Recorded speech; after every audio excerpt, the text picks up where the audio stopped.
Então, vamos começar agora o período da tarde com a palestra do professor Giacomo Balbinotto. Ele é economista e tem trabalhado com análise econômica do direito desde a fundação do primeiro IDERGS aqui, junto com o Cristiano, não foi? Cristiano, Luciano. Ele esteve presente nos... Nós falávamos para as paredes, né? Agora, algum tempo atrás. Falávamos para as paredes. Então, eu encontrei com... Eu vou até mencionar esse episódio, porque nós estivemos juntos na Universidade de Chicago. E nós temos foto com o juiz Richard Posner. Eu devia postar essa foto para todo mundo ver. Vou colocar agora aqui. Então, com todo prazer, apresento o professor, que é doutor em Economia pela Universidade de São Paulo, mestre em Economia pelo Instituto de Estudos e Pesquisas Econômicas e professor adjunto da Universidade Federal do Rio Grande do Sul.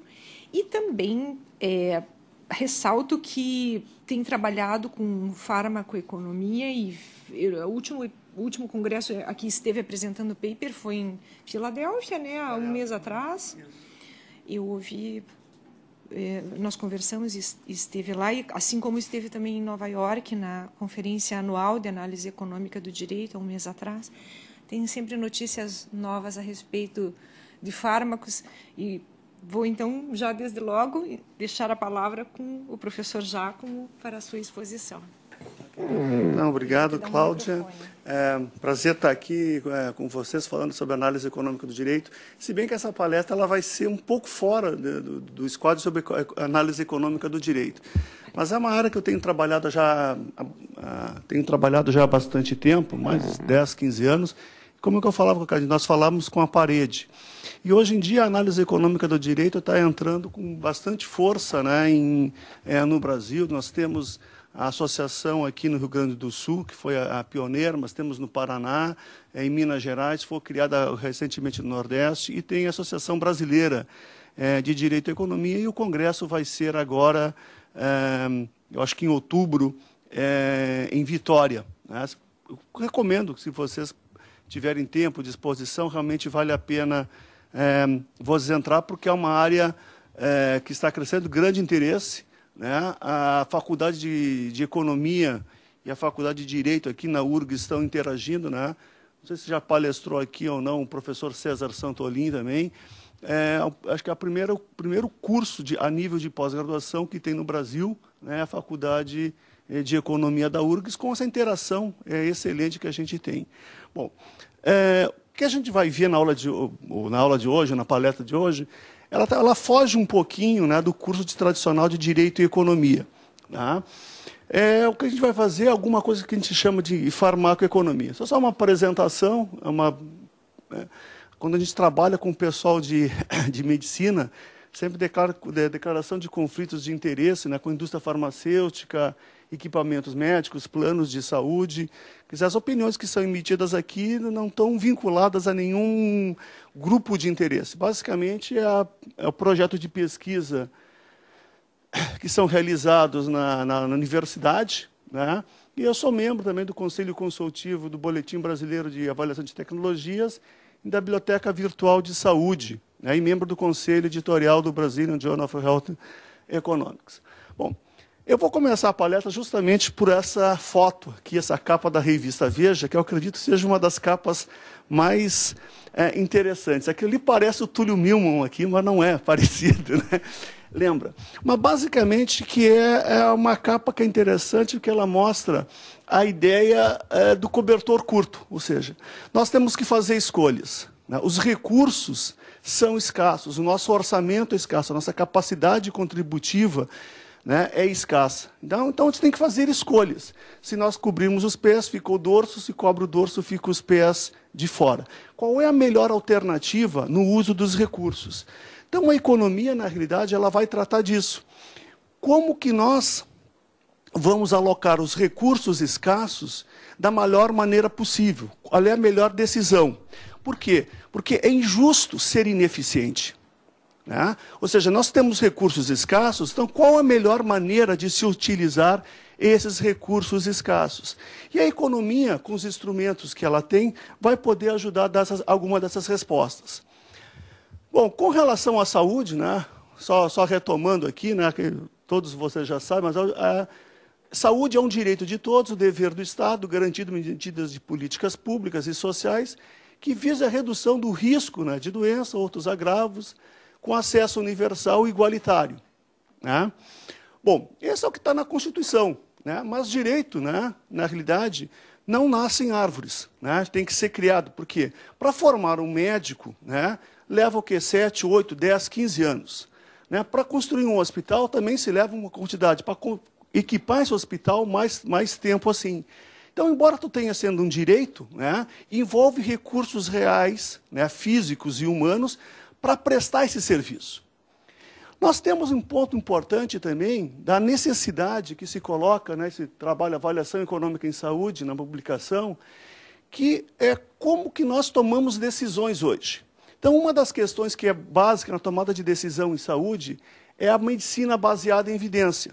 Algum tempo atrás, vocês iam a algum congresso médico, tu tinha uma mesa lá com um grande médico, assim, de como eu trato. Né? Isso hoje virou quase alguma coisa ridícula, porque a experiência dele era uma experiência pequena. Então, hoje em dia, você tem métodos, né, que buscam dizer qual é a melhor evidência disponível que você tem para tratar qualquer doença. Por exemplo, seja lá uma doença rara, endometriose, fazer alguma operação. O que é que diz a melhor evidência internacional sobre isso? E as evidências, né, são clínicas epidemiológicas que devem ser utilizadas. Então, outro ponto importante é que os recursos financeiros para a tomada de decisão, eles são findáveis. Ou seja, tu tem um orçamento que deve ser cumprido e deve ser executado. Então, a ideia aqui, dada a melhor evidência disponível, o que eu posso tomar como decisões que se tem? Tá? Bom, com a economia da saúde, o que é economia? Tá? É um estudo de como que os indivíduos, sociedades, exercem a sua opção de escolha na alocação de recursos escassos, né, entre alternativas que competem pelo seu uso e como esses recursos são distribuídos entre os membros da sociedade. Então, o ponto fundamental, quando a gente vai fazer economia não é reduzir custo. Economia é alocar aqueles recursos escassos da melhor maneira possível. Economia também tem a ver com o quê? Com liberdade, com escolha. Só vai fazer economia, na realidade, tomar uma decisão quando você vai ter alguma escolha. Por exemplo, caso não caso, vou ter filho, não vou ter filho, faço direito ou faço economia, né? Separo, né? Ou permaneço casado, cometo um crime, não cometo um crime. Na realidade, é essa a questão que envolve economia. Vocês devem ter ouvido aqui já falar sobre a teoria econômica do crime, né? Diz que o crime não compensa. Não, pelo contrário, o crime compensa, porque se não compensasse, ninguém cometeria crime. Né?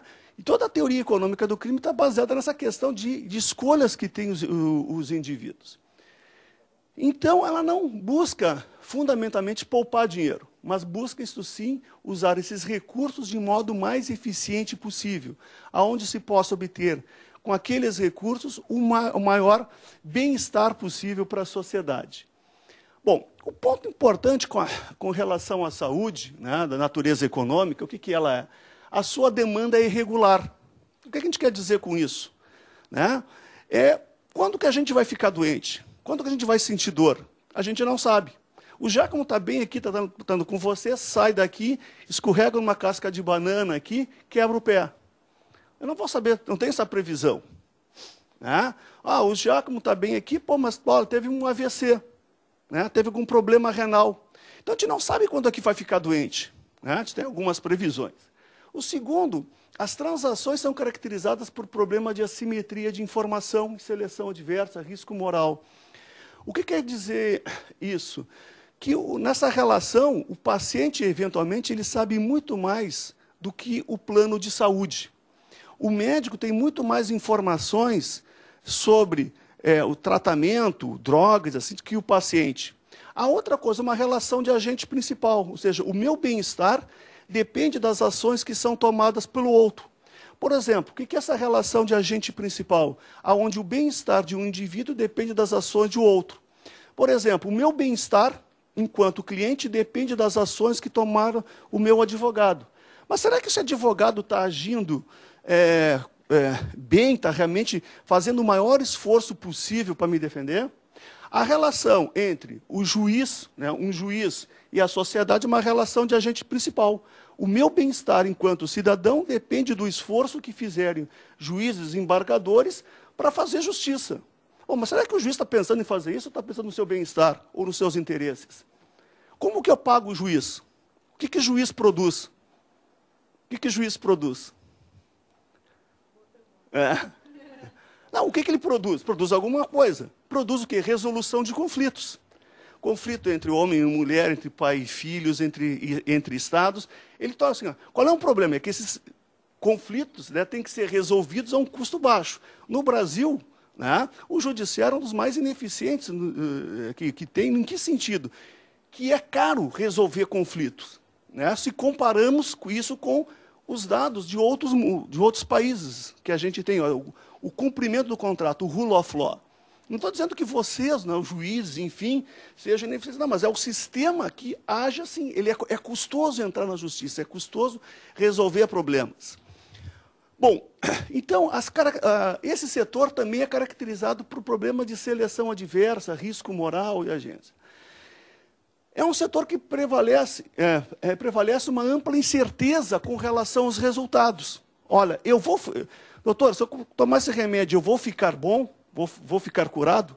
Você não sabe. O que que você tem? Tem uma probabilidade. Ó, se eu fizer essa operação, você vai morrer?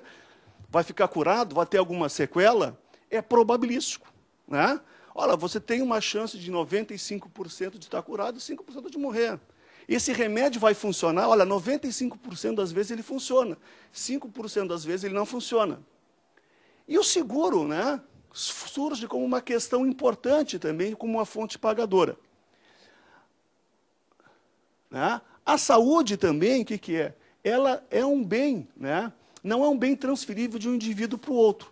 Se eu quiser vender, né, o meu telefone para a doutora Cláudia aqui, o que eu vou fazer? A Cláudia me dá alguns reais, eu dou o telefone e transfere. Agora, eu não consigo transferir a minha saúde, um pouquinho de saúde para o outro. É um bem intransferível. Né?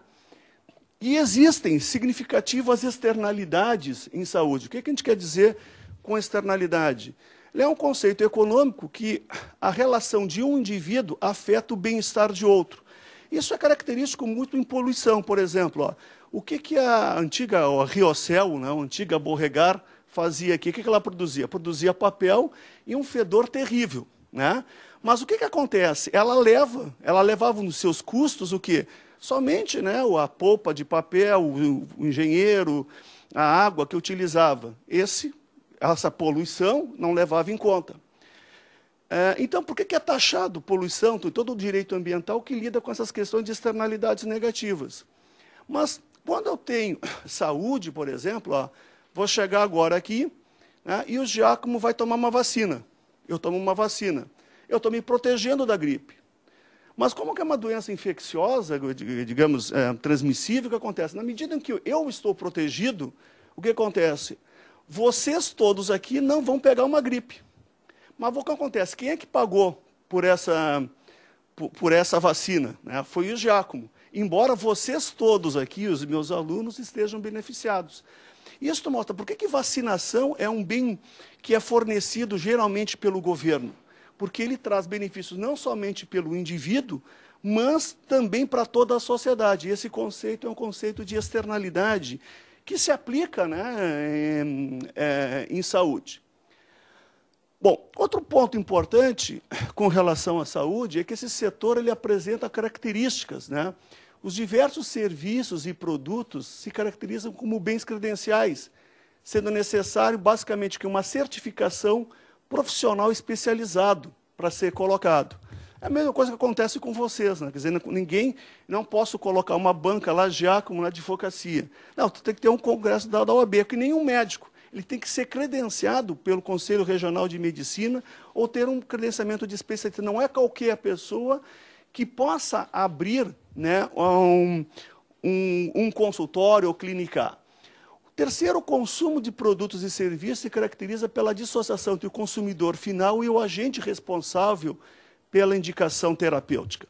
Então, quando o Giacomo veio para cá, né, eu decidi, né, se eu comprava essa calça, esse blusão, né, comprava o meu telefone, é eu que decido comprar. Mas muitas vezes no setor saúde, não você, embora seja o consumidor final, não é você quem decide. Ou seja, quem decide que tratamento você vai fazer, que droga que você vai tomar, que medicamento que você vai tomar, geralmente que é um especialista. Né? Então, existe uma dissociação entre, né, um principal, que é o beneficiado, e o agente. Tu tem uma relação. Será que esse médico está sempre agindo no interesse, né, do paciente ou não? Né? Tu tem várias questões aí que possam ser colocadas, que se pergunta, por exemplo, ó, como que eu remunero o médico? Né? Que é a questão que se coloca, ó, você remunera pelo tempo da consulta, pelo número de consultas, pela gravidade da consulta? Né? Como é que a gente deve pagar médico? É uma questão que eles até hoje conseguem discutir. Tu tem alguns produtos e equipamentos que se caracterizam por elevados gastos com pesquisa e desenvolvimento de novos produtos, e sobretudo, né, novos processos e novos produtos. O tempo médio para se descobrir uma nova droga, tu tem 10 mil princípios, 10 mil drogas lá, e tu vai conseguir apenas um. E o tempo, né, para desenvolver uma nova droga leva 10, 15 anos.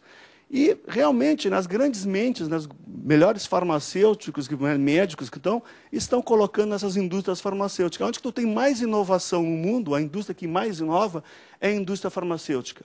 Agora, inovar sai muito caro. Né? Então, tu tem essas características também com elevados gastos em pesquisa e desenvolvimento.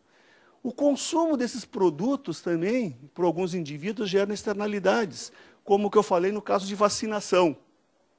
Né? E o acesso a determinados serviços, em geral, é em particular considerado em diversos países como um direito à cidadania, resultando na classificação desses bens como meritórios, isto é, serviços que o cidadão tem que ter acesso, sendo responsabilidade da política pública a garantia do acesso universal, como que é o caso do Brasil, que nós temos agora aqui. E os gastos em saúde, em alguns casos, né, medicamentos, são relativamente inelásticos à renda. Ou seja, são insensíveis. Ou seja, olha, tanto faz esse medicamento de uso contínuo para doenças crônicas, né, o preço é alto ou baixo, eu vou continuar tomando, porque senão minha saúde piora, eu vou morrer. Então, nós conseguimos esse produto que chama inelástico. Ou seja, é necessário você consumir, está condicionado, né, pelo estado de saúde do paciente. E a diferença da saúde dos demais bens meritórios, como a educação, está relacionada à estrutura de mercado da saúde, à incerteza dos indivíduos sobre o seu estado, à existência de formas específicas de assimetria. Bom, o ponto fundamental que a gente fala quando fala economia da saúde também é a escassez, ou seja, não há recursos suficientes para satisfazer todas as necessidades humanas e o querer humano. Deixa eu perguntar para vocês, ó, quantas televisões vocês tinham quando eram crianças na casa de vocês? Quantos telefones vocês tinham? Quantos telefones vocês têm agora? Como que era a televisão? Provavelmente era preto e branco, né? Hoje em dia, televisão de plasma, tela fina e assim por diante. Exatamente, mas hoje cada um tem no seu quarto. Pô, e era o máximo tu ter televisão. Né? No meu tempo, o tempo de vocês aqui, tu tinha 4, 5 canais aqui em Porto Alegre. Hoje você tem 100 e poucos canais e fica volta meio insatisfeita. Né? Ou seja, sempre a gente quer mais, nunca está satisfeito. Né? E a mesma coisa ocorre com esses recursos. Nós temos recursos que bom, para quem vai esses recursos? Aonde que eu devo ter produzido? Então, será que eu vou formar mais advogados, mais médicos? Né? E que tipo de médicos eu vou fazer? Então, embora nós tenhamos uma demanda muito grande por saúde, por satisfação, por medicamento, os recursos são escassos. Ó, quais os produtos que a indústria farmacêutica vai desenvolver? Produtos para crianças, para mulheres, para jovens, para doenças crônicas, para doenças para países subdesenvolvidos. Né? Porque o número de laboratórios, o número de cientistas, o número de equipamentos, eles são escassos. E quando há escassez, nós devemos tomar uma decisão. É isso que envolve economia. Ela vai nos dar respostas ou vai nos dar orientações sobre o que fazer de modo a maximizar esses recursos. Bom, os tomadores de decisão, na realidade, né, o que a gente sabe? Bom, eu sou economista, eu sou advogado, sou estatístico. Hoje em dia, na realidade, né, vários trabalhos que eu tenho desenvolvido, por exemplo, eu vou falar bem mais no finalzinho, sobre doenças raras, por exemplo, que a gente trabalha com o pessoal do Hospital de Clínicas aqui da genética. Mas esses medicamentos para doenças raras geralmente são fornecidos, né, via judicial. Então, o que a gente fez? A gente mapeou para doenças raras. Então, eu tive que trabalhar com um geneticista, porque conhece a doença clínica, tive que trabalhar com uma equipe de advogados para entender a lógica do processo, como é que é feito, e um economista para ver se tem doenças genéticas e outras questões. Então, a questão hoje em dia, tu vai trabalhar com saúde, na realidade, tu trabalha com estatística, epidemiologia, ciências comportamentais, questão da ética, análise de decisão, economia. Então, na realidade, né, o campo de se trabalhar na área de saúde, ele não é mais isolado. Ele é extremamente interdependente, né? Ou seja, quando tu vai trabalhar, por exemplo, com avaliação de tecnologias em saúde, né, são todas as questões que estão envolvidas, né? Porque tu tem lá a questão de custo-benefício, questões éticas, questões de saúde, se esses dados são estatisticamente relevantes, e tudo isso passa, eventualmente, né? Olha, descobriu o remédio é bom, mas ele tem que passar uma regulamentação via Anvisa, o Ministério da Saúde, ou ser incorporado. Então, como que se dá toda essa parte de regulamentação? Então, hoje em dia, cada vez mais, né, eu sei uma partezinha aqui, né, da economia que envolve direito, mas envolve ética, economia, estatística e assim por diante. Então, geralmente, os trabalhos muitas vezes são multidisciplinares que se trabalham. Quais as informações necessárias para se realizar essa análise econômica? Basicamente, a população a ser estudada, as estratégias que são comparadas, as medidas de consequência e benefício, qual é o ponto de vista que está sendo colocado nesses trabalhos, se é o público, privado, né? O local de análise é município, estado, o país, qual é o período de análise. Bom, na análise econômica, o que a gente fala? Pode ser isso aqui, análise econômica em direito, análise econômica em saúde. Quando que nós fazemos análise econômica? Quando nós comparamos duas ou mais estratégias, ou duas alternativas, considerando as suas consequências e custos. Né? A mesma coisa que eu coloco assim, aqui que a gente vai colocar. Né? Qual é o custo e benefício de permanecer casado, ou de se separar, ou de ter um ou dois filhos? Né? Vamos pegar um exemplo, assim, a economia, na realidade, não trata só de inflação, balança de pagamentos, custos, ela trata de comportamento humano. A mesma coisa que o direito faz. Para o economista, o direito nada mais é do que uma gigantesca máquina de preços, que estabelece custos e benefícios. Deixa eu pegar um exemplo que talvez vocês nunca mais vão esquecer, assim, Como que o casamento monogâmico ele pode ser visto do ponto de vista econômico? Por exemplo, vou dizer assim, aí dediguinho, vamos supor que você seja casado, né, e você forneça um determinado bem para o seu esposo, relações sexuais, certo? Como que você é um casamento, mas você somente fornece relações sexuais para o teu marido. E você acha que teu marido também é fiel, você só fornece essas relações sexuais para ele. Que tipo de estrutura de mercado nós temos aqui? Um monopólio bilateral. Só tem um comprador e tu tem um único vendedor. Né? É a mesma coisa que eu tivesse uma fábrica de carvão que vendesse para uma siderurgia. Eventualmente, né, tu permite que a tua esposa faça algumas coisas por os outros teus colegas, amigos, né, faça um jantar, né, leve o filho do colégio, mas paramos por aí. Mas tu pode ver como é que é essa questão. Outra questão, só para colocar como que ela é rica nessa análise econômica da família. Por que pobre casa com pobre e rico casa com rico? Se eu sou pobre e eu estou casando com uma menina pobre, estou casando por amor. Ela não tem de cair morto, eu também não tenho, estou casando por amor. Se ele é rico e eu sou rico, né, estou casando por amor também. Agora, se uma é pobre e outra é rica, o que acontece? O que pode acontecer? Exatamente. Exatamente. Não, perfeito. Eu estava pensando como economista. Exatamente. Olha aqui. Qual é a função econômica qual é a função econômica da cláusula de separação de bens em casamento? Por que ela existe? Exatamente. Exatamente. Por quê? Porque é o seguinte, por que o amor é tão importante? Por quê? Porque as pessoas apaixonadas, o que elas fazem? Não, muito sexo, né? Fazem sexo. Fazendo sexo, o que acontece? Nascem aquelas criancinhas. Criancinhas de casais apaixonados tendem a ser o quê? Bem cuidadas, bem queridas, nascendo numa família. Isso ajuda a preservar a espécie. Mas, se eu tenho um problema de assimetria de informação, eu sei que estou apaixonado, mas ela não sabe, como que o direito entra?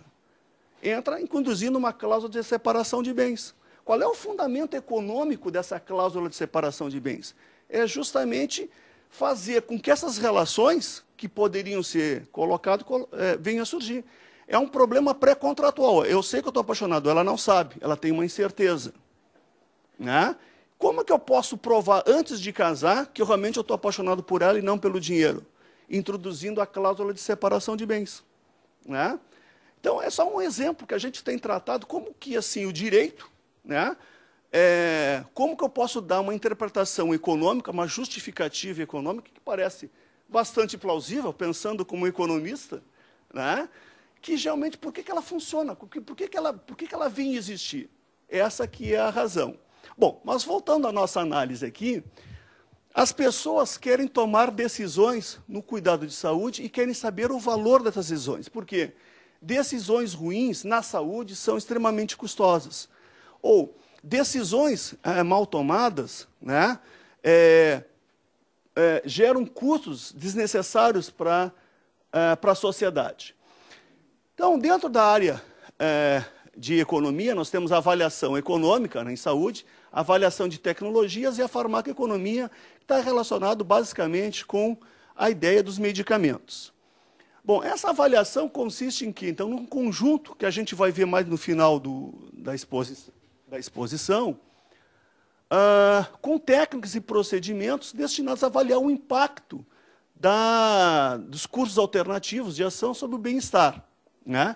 E o objetivo dessas avaliações são de ajudar a tomar decisões, a decidir de forma coerente, levando em conta os objetivos e as restrições que nós tivermos. O que pode ser avaliado em saúde? Um tratamento cirúrgico, um tratamento farmacológico, uma estratégia terapêutica, o lugar mais adequado para ministrar um tratamento, por exemplo, no hospital ou domiciliar ou em casa. O momento mais adequado para iniciar um tratamento, por exemplo, você quer fazer uma operação, olha, o melhor é você emagrecer, o melhor é você reduzir o teu colesterol, reduzir as chances. Então, são todas as questões que possam ser avaliadas. Né? Qual é a justificativa para a avaliação? Por que avaliar? Que os recursos são limitados em relação aos benefícios que nós temos. Então, se nós desejamos maximizar o bem-estar da sociedade, é necessário levar em conta os efeitos. Né? Como que vocês devem ter ouvido aqui, ou alguém já falou, né? Sei lá, direito tem consequências. As decisões que vocês tomam vão impactar não somente naquela decisão, mas assim, os economistas, né, os indivíduos são forward-looking, eles olham para frente e não para trás.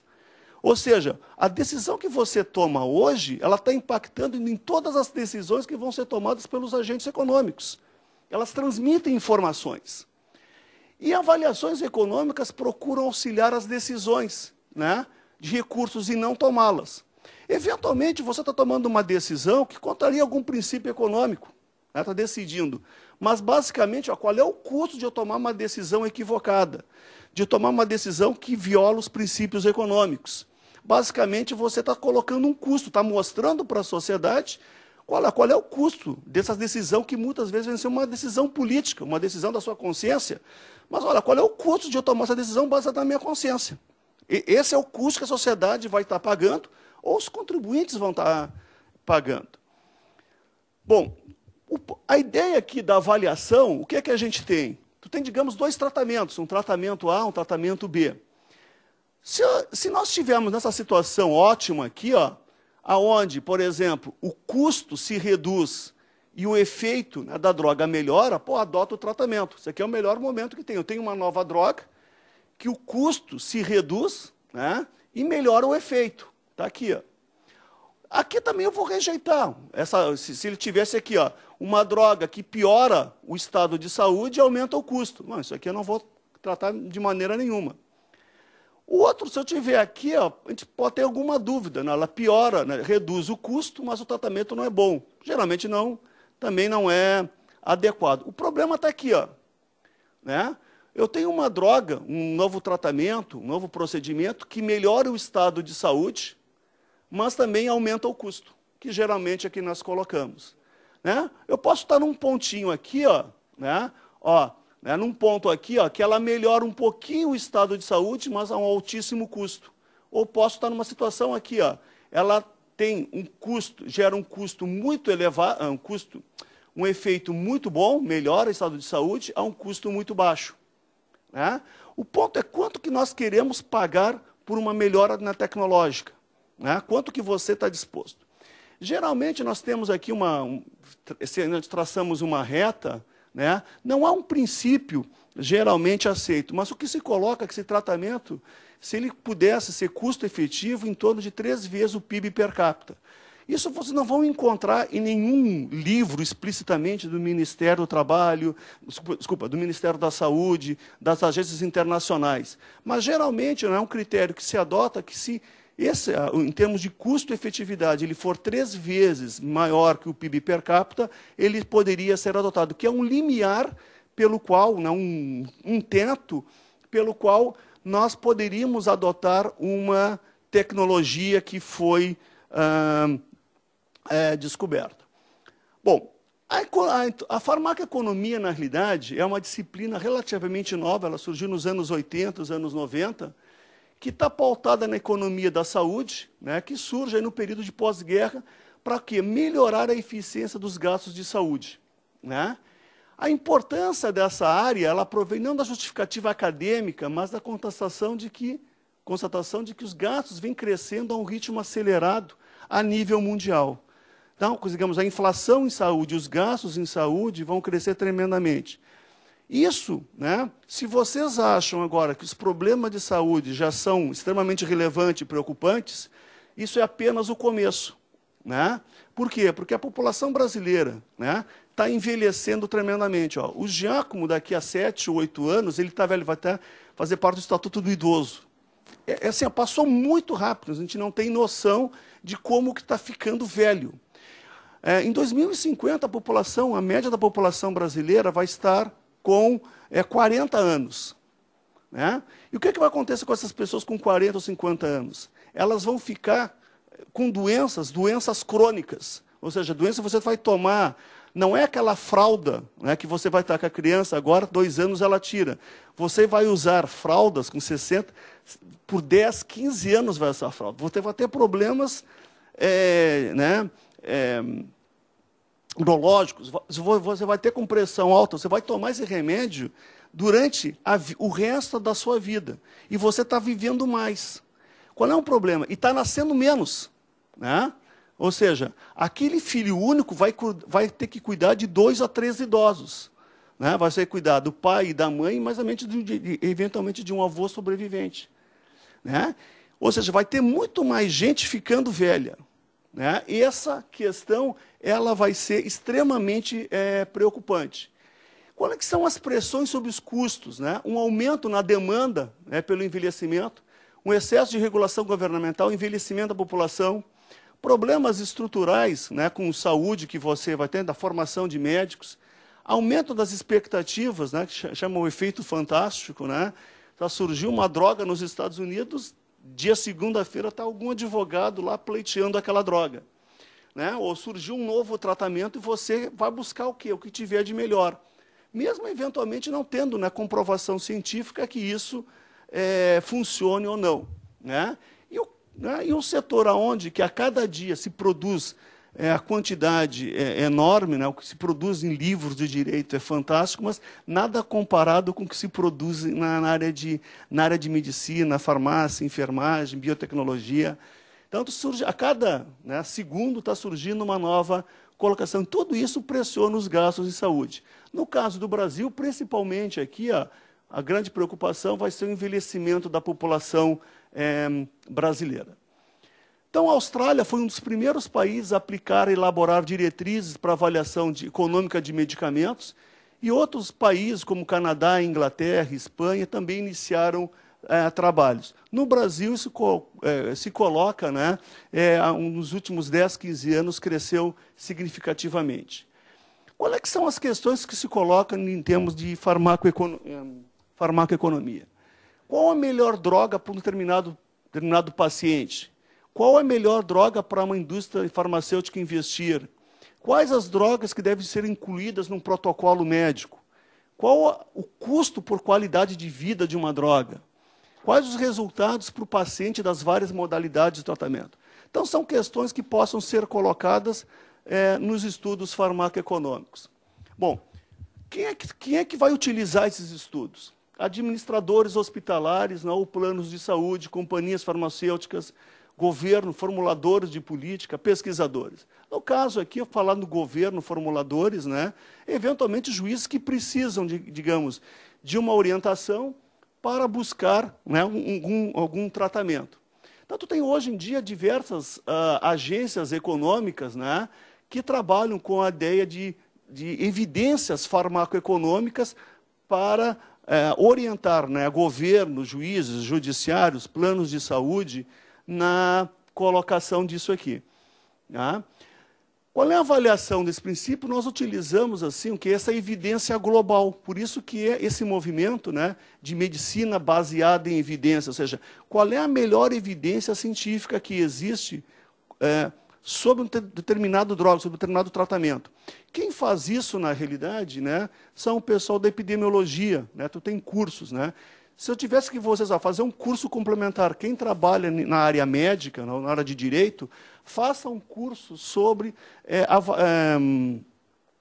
busca de evidências. Na realidade, é como que faz o seguinte, ó, vocês fizeram um teste de mestrado, doutorado, como é que você faz revisão bibliográfica?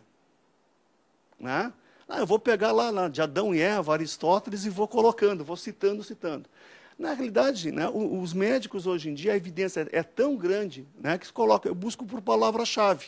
Então, eu vou pegar a palavra, por exemplo, judicialização Brasil, no período de 2000 a 2015, que sejam publicados em português, inglês ou espanhol. E eu achei lá 500 artigos.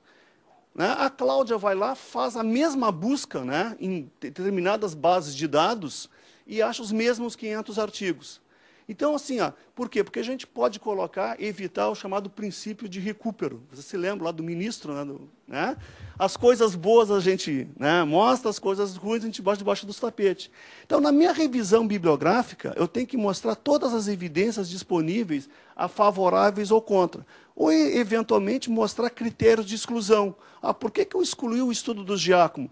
Porque ele não foi publicado em uma revista científica. Né? Porque ele foi publicado em outra língua. Então, o meu foi colocado, sei lá, em espanhol. Né? O meu critério é só artigos publicados em inglês, por exemplo. Enfim, com base nessa evidência global, eu posso fazer um aconselhamento nacional de se adotar esses medicamentos, esses procedimentos, né, na lista de medicamentos ou protocolos. E isso, né, é implantado a nível local, né, a nível nacional ou a nível local em hospitais. E isso gera, né, as possibilidades do uso de ATS, que a gente chama de macro, meso e gestão clínica. Então, aqui, geralmente, né, esses trabalhos, hoje em dia, para você obter uma licença, comercialização de um medicamento, tem que ter licenciado na Anvisa.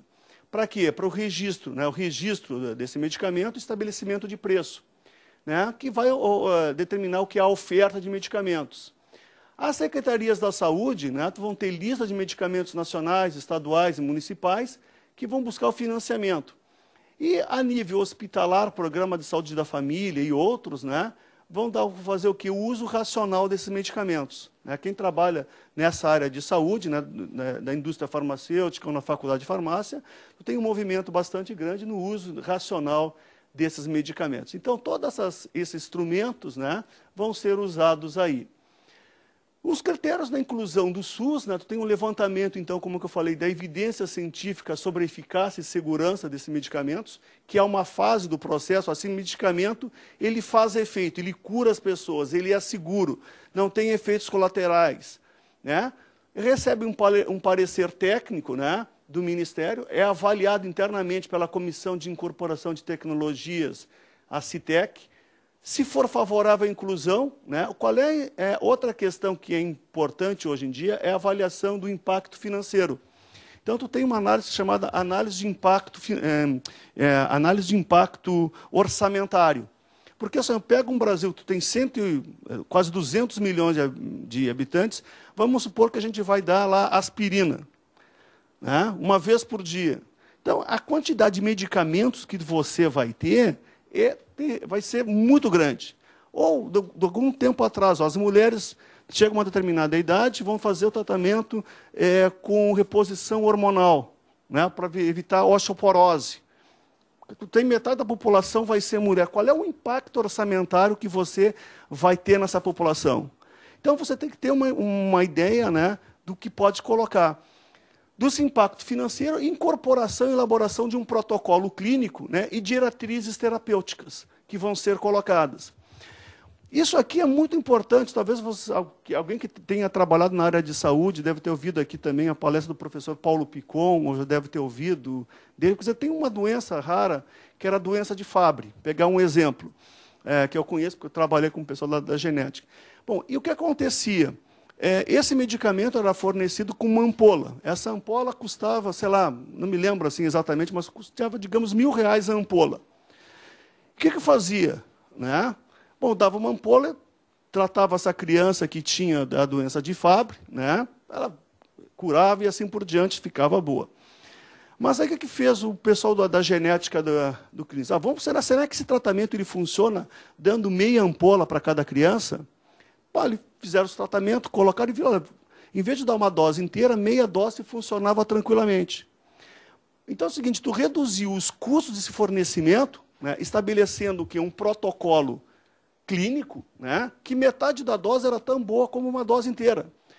Só que tu faz o seguinte, a indústria farmacêutica fornecia o quê? Fornecia uma ampola, né? Ou tu fornece um frasco de medicamento. Bom, qual é o problema? Que, eventualmente, em vez de tomar em casa, tu deveria tomar isso no hospital, né? Então, é o seguinte, tu propor recursos fora de conta, assim, milhões de reais, simplesmente, né, fazendo um estudo, seguindo um protocolo, né? Ou como que eu deva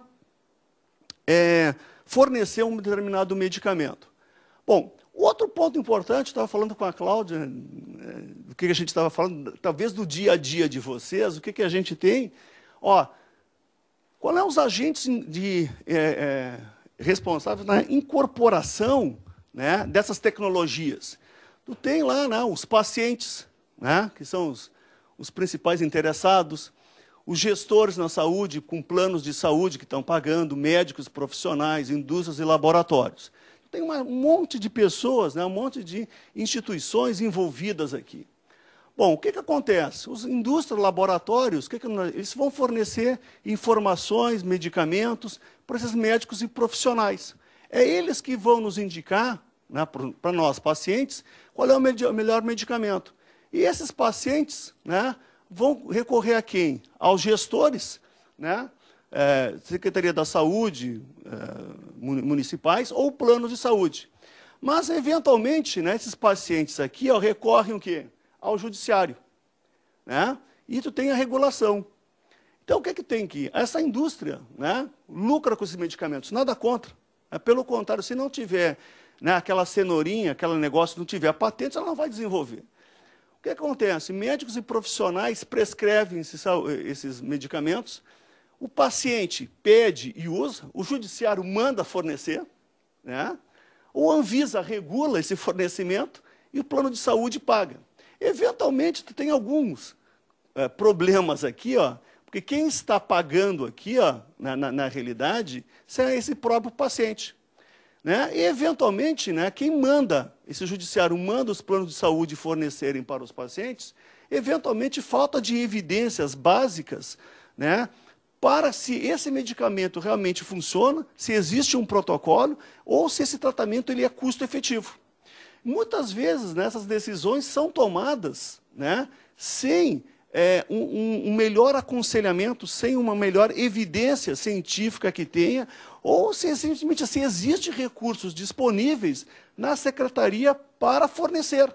Então, eu vou salvar uma vida, né, e vou deixar 30, 40 morrerem. Por quê? Porque, olha, eu vou gastar todo esse orçamento, coisa. Eu não vou entrar em detalhes aqui, não é a minha área, né, mas tem toda uma discussão que o pessoal fala na área de direito também, né, sobre reserva do possível. Acho que tem um juiz ou desembargador, o professor Araquém, o Luciano Tim, o pessoal de direitos ali na PUC que também fala isso. Mas é uma questão que a gente coloca aqui. E é uma pressão tremenda sobre o judiciário, né, e, eventualmente, sobre a pessoa, porque tu está decidindo a pessoa ali se ela deve viver ou não, e você, digamos, o que acontece? Bom, eu sou juiz, eu sou economista. Realmente eu não tenho condições de tomar uma decisão, né? Vou tomar decisão com aquele laudo.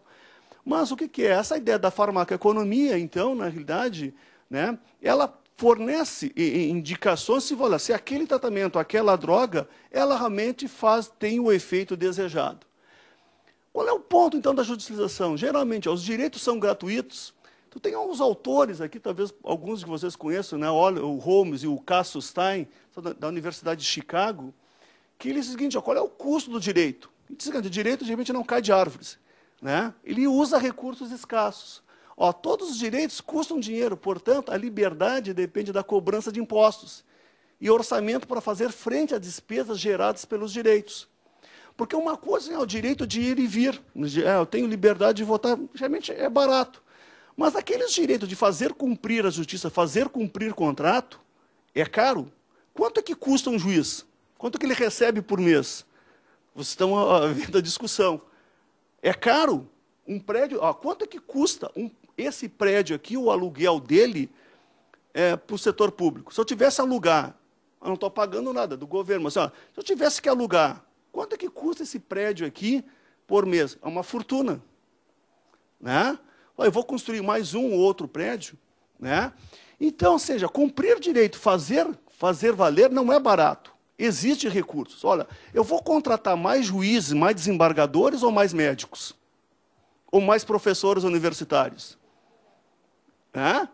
Os recursos são escassos, né? Eu vou fazer o seguinte, mais na vara de família, vara criminal, tributário, aonde que eu vou alocar os juízes? É um custo, né?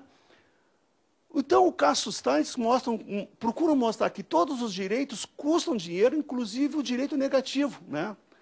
E nada que custe dinheiro pode ser absoluto, né? Talvez da relativização que possam colocar.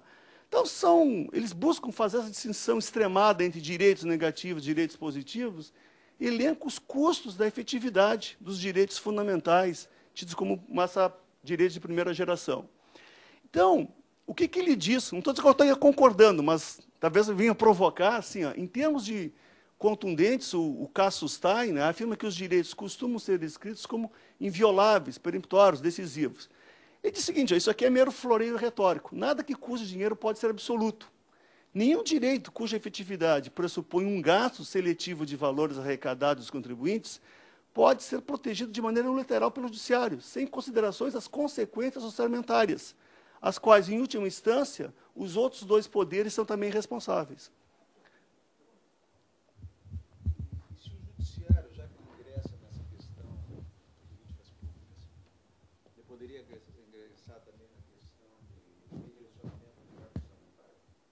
Não, tá.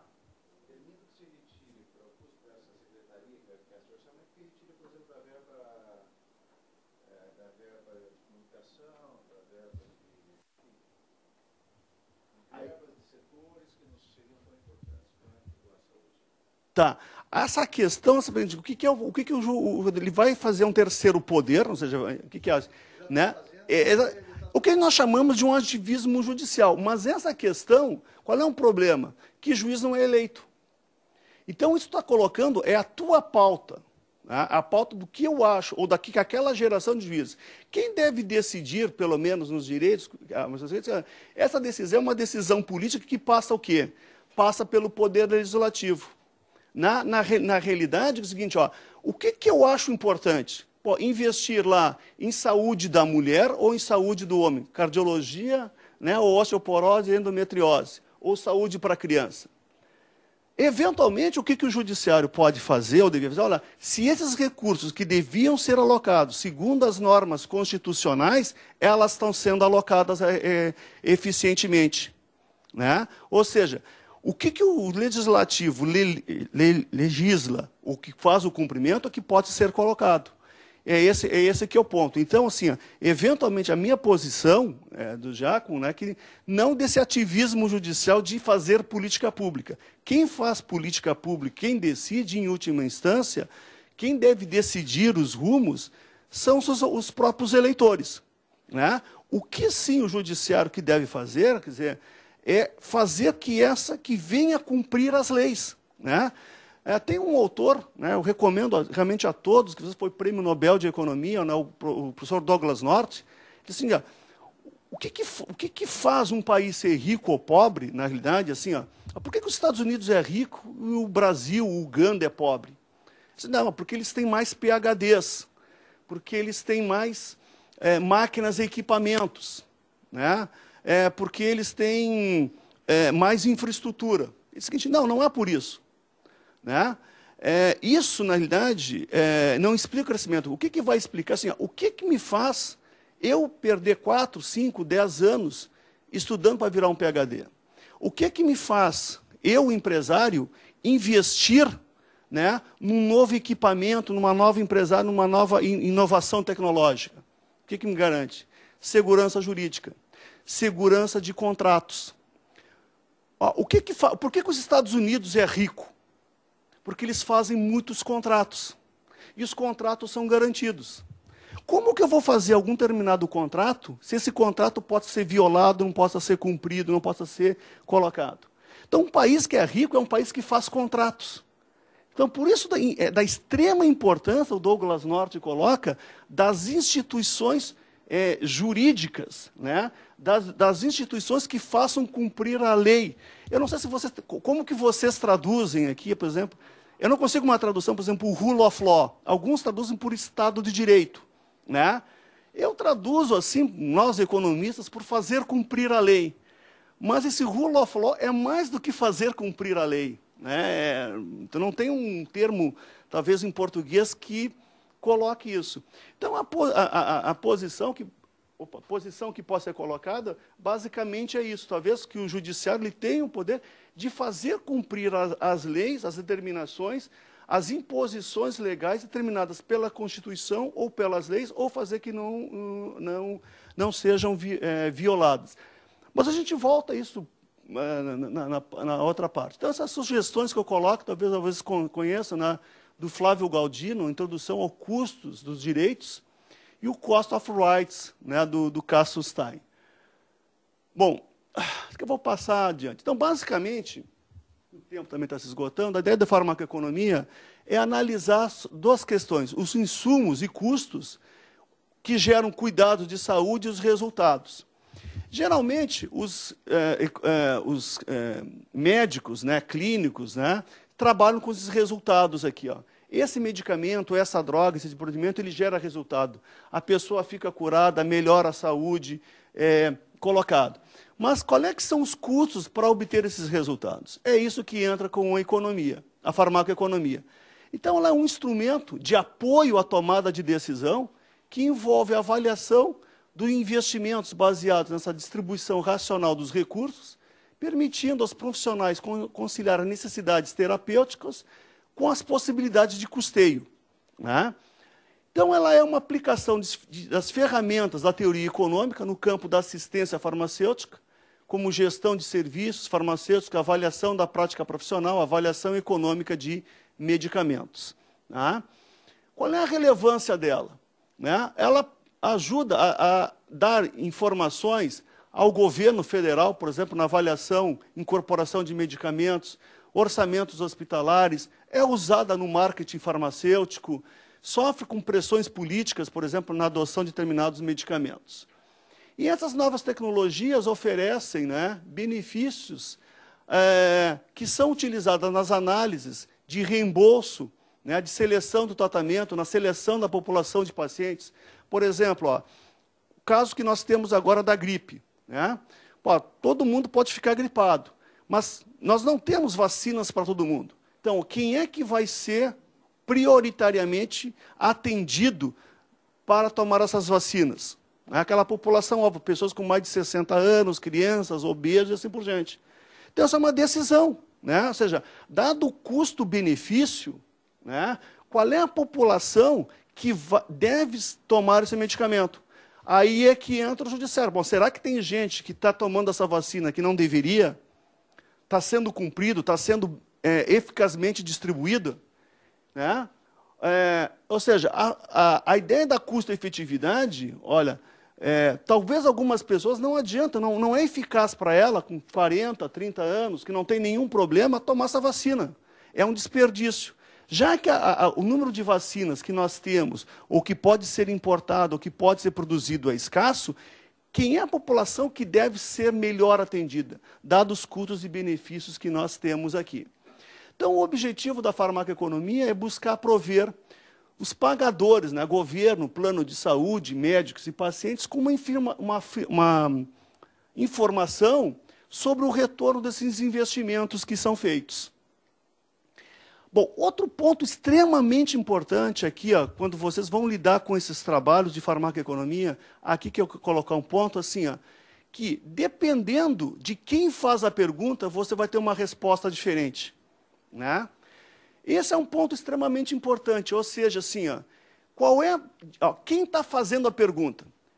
É a sociedade como um todo? É o pagador, né, por exemplo, o plano de saúde, o hospital, é o paciente, é a indústria farmacêutica, é o pesquisador. Por quê?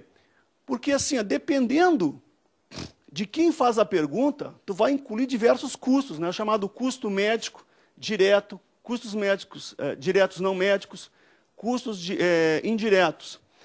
Por exemplo, né, para o paciente, é importante o tempo do médico? Não. Né? É importante, né, droga? Sim, para aquele que vai tomar. Tempo de visita médica? Sim. Contratação de empregado de apoio? Sim. Mas seguinte, ó, digamos que o Giacomo ficou cego, né, ou teve um AVC. A Unimed vai pagar, a Unimed ou outro plano, vai pagar. Primeira coisa que eu vou ter que fazer, eu vou fazer uma reforma no meu banheiro. Alguém que já fez alguma reforma em casa, quanto que sai uma reformazinha no banheiro? Primeira coisa que eu vou ter que mudar os marcos das portas. Mudar toda a porta, vou ter que fazer rampa. Né? Então, quem é que está pagando isso? A Unimed não paga. O Giacomo ficou cego, certo? Quem é que vai pagar o treinamento do cachorrinho? Aquele cachorro. A Unimed não paga, o hospital não paga. Né? Então, dependendo de quem faz a pergunta, por exemplo, ó, né? Aqui, ó, custos temporários. O médico não está nem aí, não se preocupa, nem o hospital, nem o plano de saúde. Mas para a sociedade como um todo é um custo. Né? Ó, um cuidado temporário. Né? O Giacomo quebrou a perna, não pode fazer a sua necessidade, não pode fazer a sua comida. Então ele vai contratar uma empregada. Né? Ou necessariamente vai ter que fazer esse tratamento indo no hospital, mas ele não consegue ir sozinho. Né? Vai precisar de auxílio de alguém. Algum cuidado temporário. Para mim é importante, mas para o hospital, o médico, o plano de saúde, não paga isso. Mas, na realidade, é um custo para a sociedade que você está acompanhando, né? O seu filho, o seu parente, e enfim por diante. Então, dependendo de quem faz a pergunta, ou seja, de quem é a perspectiva, né? Você está incluindo determinados custos. E essa análise, né, tem que ser extremamente bem cuidada. Geralmente, a análise que é pedida pelo Ministério da Saúde envolve sempre o ponto de vista do SUS ou o ponto de vista da sociedade. Então, na análise, né, que vão ser feitas, se essa análise é custo-benefício, custo-efetividade, esse é um ponto importante. Bom, como é que eu falei? Esses estudos, né, são importantes aonde? Na autorização da comercialização de medicamentos, fixação de preços, né? Uma questão, mesmo em economia, né? Porque essa área de economia da saúde, pessoal, vocês aqui estão todos basicamente meus contemporâneos, né? Foi uma geração de economistas que trabalhou basicamente a debelar a inflação. A gente não estudava como acabar com a inflação, como que lidar. Então, esses aspectos microeconômicos de estudo, por exemplo, de economia da saúde, direito à economia, é uma nova geração que está começando a pesquisar no Brasil. Então, a gente tem poucos recursos escassos, por exemplo, que trabalham com economia da saúde. Pegue na faculdade de Direito, por exemplo, ela não tem um curso de economia da regulação. Não tem um curso de direito regulatório na faculdade. Né? Vocês aqui, muitas vezes, aprendendo direito regulatório por conta própria, mas dentro da faculdade, mesmo dentro dos cursos de pós-graduação, não tem uma cadeira de direito regulatório. Agora que está surgindo, porque é alguma coisa nova, mesmo para nós economistas. Bom, essas questões, pessoal, são utilizadas em diversos países, não tem uma uniformidade, mas os estudos são utilizados para negociação de preços junto à indústria farmacêutica, decisões de reembolso, e decisão de inclusão em formulários e protocolos. Bom, esses trabalhos, pessoal, na avaliação econômica, nós temos aqui basicamente, esse aqui que é o ponto importante, vou já finalizar, qual é que são as análises básicas que são colocadas? Basicamente, nós temos 4, análise de custo mínimo, custo-benefício, custo-efetividade e custo-utilidade. O primeiro básico aqui, o custo-minimização, nós temos que a avaliação dos custos alternativos é em unidades monetárias, em reais, em dólares, em euros. Qual é as consequências? As consequências são basicamente idênticas, né? Então, basicamente, o que se quer? Assim, eu vou tomar um determinado medicamento, né? Um medicamento de marca e um medicamento genérico. Então, o efeito farmacológico, né, efeito médico, né, desse medicamento vai ser o mesmo. O benefício é o mesmo. Então, qual é a minha escolha? Aquele que é o mais barato. Né? Note bem que eu estou medindo aqui o custo com a consequência. Agora, qual é o problema disso aqui? É que, mesmo os remédios sendo muito parecidos, as consequências sempre tem alguma diferença. O que nós estamos avaliando? Esse remédio reduz a ansiedade, tem algum efeito colateral? É muito difícil, né, em medicina, em farmácia, assim, encontrar 2 medicamentos, 2 princípios que sejam exatamente as mesmas consequências. Eles sempre vão ter algum tipo de diferença. A ideia de custo-efetividade, né, em termos de custo aqui, eu tenho em unidades monetárias. Mas a efetividade, o efeito de interesse aqui, ele hoje em graus diferentes. Nós utilizamos aqui unidades naturais. Por exemplo, quanto que custa reduzir 10% de colesterol? Então, assim, então aqui a medida é uma unidade física, médica, por exemplo, assim, quanto que custa reduzir, né, 10%, né, da tua pressão arterial? Então, a efetividade, ela se dá por uma medida clínica, uma medida médica, por exemplo, né? A ideia de a melhoria, ou dias sem doença, uma medida bruta, por exemplo, né? Ou redução da mortalidade. Então, eu tenho uma medida que é efetiva, que eu possa medir efetivamente. Tá? Então, eu posso medir duas alternativas, né? Um medicamento A, digo assim, a nova ciclina e a velha ciclina, né? Eles têm efeitos diferentes. Então, eu vou comparar qual é o ganho que eu vou ter, né, de passar do medicamento A para o medicamento B com relação aos custos. Só que eu possa comparar isso aqui em unidades naturais. E tu tem ideia de custo-benefício, quando essas duas questões elas possam ser medidas, né, os benefícios, custos, em unidades monetárias. Tá? E tu tem uma ideia de custo-utilidade. Essa custo-utilidade ela é o que é mais comum, mas ela é mais difícil de fazer, quando ela envolve, né, não só anos de vida, mas a qualidade de vida. Por exemplo, se eu perguntasse para as mulheres, quanto que custa o teu útero? Quanto é que custa o teu seio? Qual é o custo para vocês, mulheres, de viverem sem o seio? Qual é o custo? Tu vê que é um constrangimento entre as mulheres. Por quê? Porque seio, útero, a gente não compra no mercado. Mas qual é o custo psicológico para uma mulher jovem, eventualmente, não poder ser mãe? Ou ter o seu corpo desfigurado? Eventualmente, são questões que envolvem, ó, vou fazer uma operação de câncer de mama, né? Eu vou viver mais. Bom, mas qual é o custo de viver sem o seio ou sem poder ser mãe? Então, essas questões envolvem questões que a gente chama de anos de vida ajustado à qualidade. Pegar o caso dos homens, por exemplo, ó, se tem algum problema de disfunção eréctil, certo? Bom, ó, se você tomar lá o Viagra ou o Cialis, né, provavelmente você não vai viver mais, mas vai viver bem melhor. Quanto é que custa? Qual é o benefício que você tem de poder praticar relações sexuais? Melhora a tua qualidade de vida? Agora, como que eu meço isso? Então, quando você tem, né, algumas medidas, ó, que simplesmente você viver mais, não é suficiente para avaliar outras questões. Então, é criado essa medida de custo-utilidade, que é o AVAC, ou CALI, quer dizer, anos de vida ajustados pela qualidade, que você possa medir.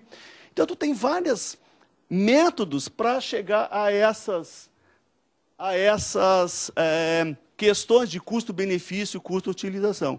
Então, basicamente, né, o que se procura fazer nessas análises, né, e nós temos aqui, ó, só voltar aqui também, aonde que é feito? Né?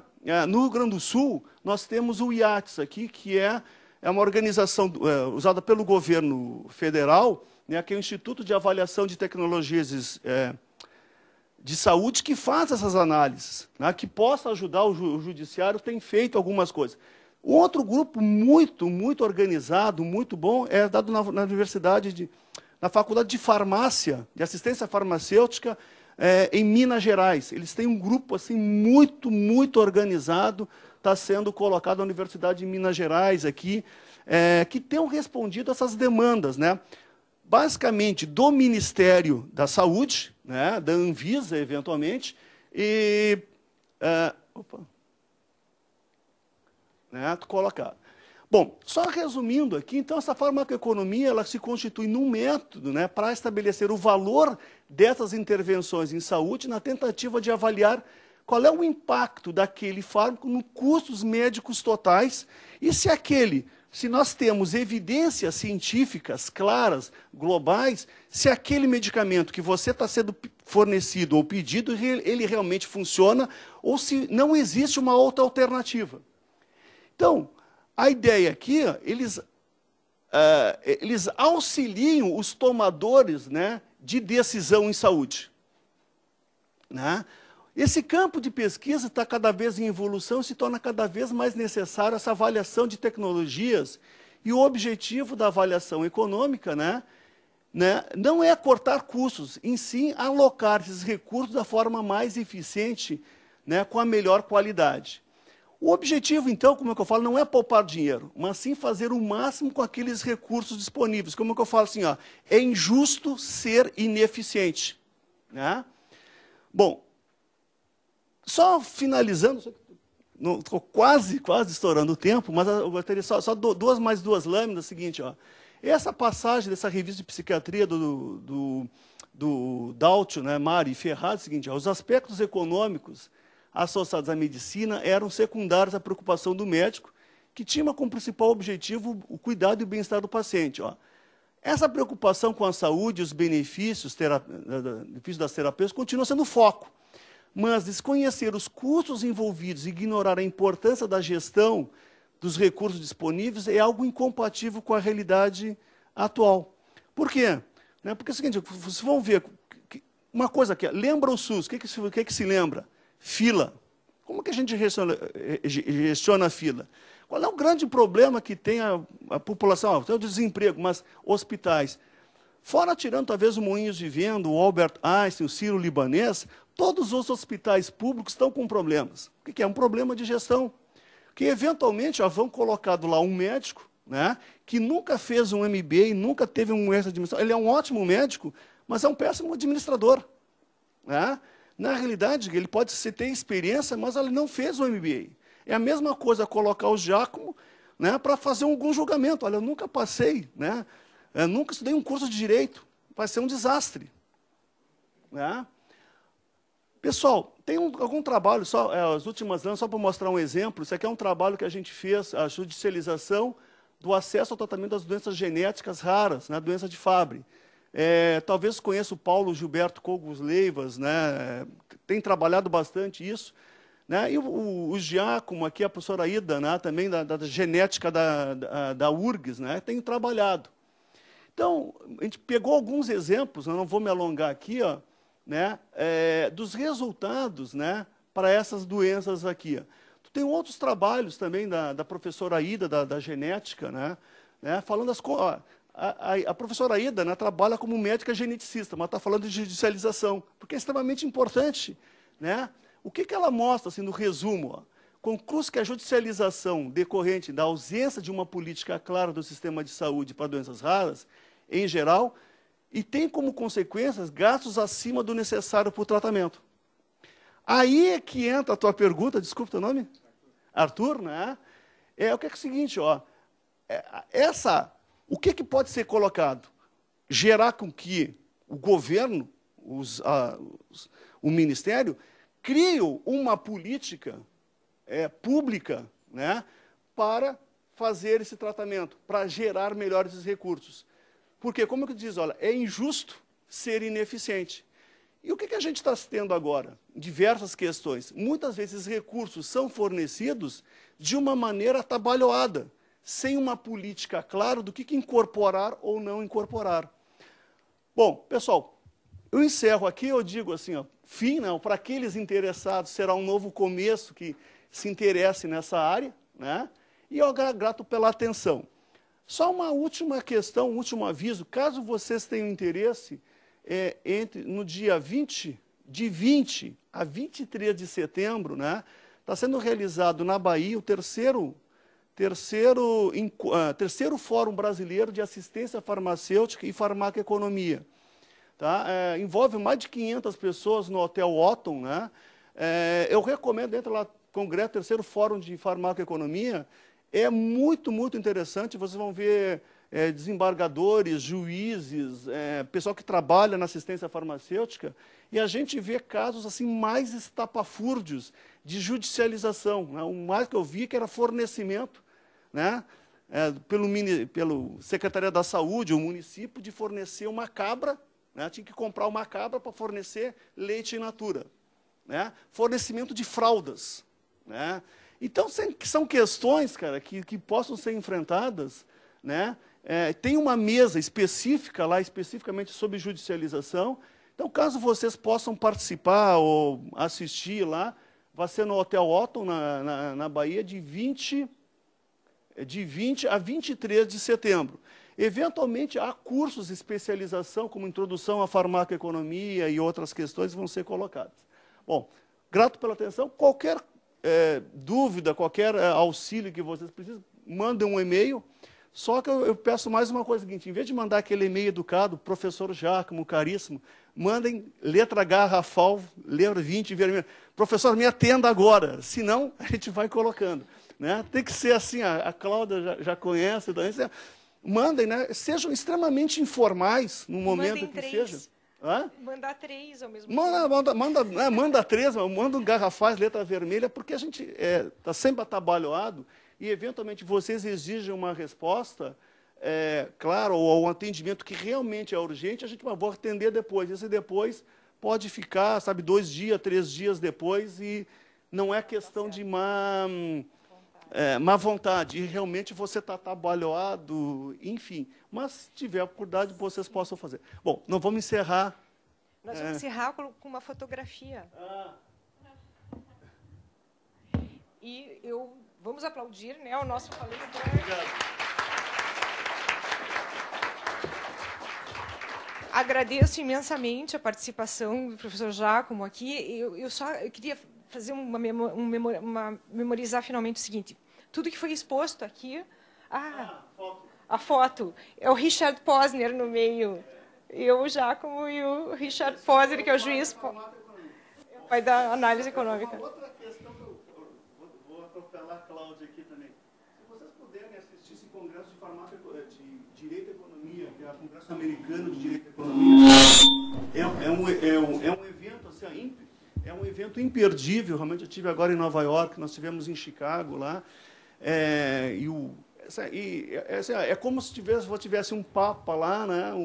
Se tivesse lá um mísero padre visitando um papa. Então, é o cara que criou Law Economics nos Estados Unidos, no mundo, uma autoridade, o acesso a ele é extremamente fácil. O congresso nós tivemos agora é uma oportunidade única, se vocês tiverem, de participar, de mandarem papers, né? Mandarem trabalhos, enfim.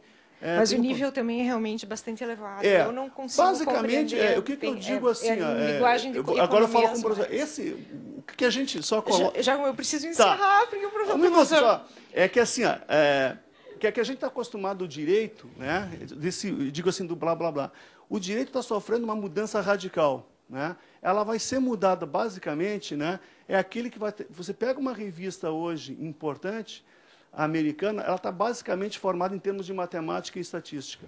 Você, hoje em dia, não faz mais direito se não tiver uma modelagem matemática e tiver um grande conhecimento, hoje em dia, de estatística. Tem um movimento surgindo aí também, alguém deve ter falado aqui, de jurometria. Né? Ou seja, porque tu está tendo hoje uma grande quantidade de dados junto ao CNJ que tu consegue medir se o judiciário é eficiente ou não é eficiente, a produção do juiz, o que tu está fazendo, o que está funcionando. Então, isso é importante hoje em dia para vocês aí também. Eu, lamentavelmente, vou ter que encerrar meio assim rapidamente, porque nós temos um horário bastante apertado, mas eu agradeço imensamente a palestra. Queria só que memorasse que todo esse conjunto de informações que foram expostas pelo Dr. Giacomo, vejam que são informações típicas de serem obtidas pelo Poder Executivo. A análise econômica, no meu tema, estuda a estrutura de organizações conforme a informação, o tipo de informação que ela processa. Então, o judiciário ele está preparado, organizado e desenhado, estruturado para processar informações relativas a litígios em caso concreto. O executivo, esse tipo de informação epidemiológica, orçamentária, de custo-efetividade. E o legislativo ele está estruturado para captar opções majoritárias na sociedade e de grupos de interesses e conflitos genéricos para fazer a lei. Então, a estruturação é feita em função do tipo de informação que se obtém. E é estranho como não funciona o judiciário, às vezes, tentando fazer leis e tentando estabelecer metas que são típicas de um poder executivo, como esse tipo de informação. A gente não tem condição de... Então, uma coisa importante que é do Stigler, que ganhou o Prêmio Nobel, é isso, olhar como isso estruturam as organizações privadas e públicas sob o ponto de vista da natureza da informação que ela é obrigada a captar.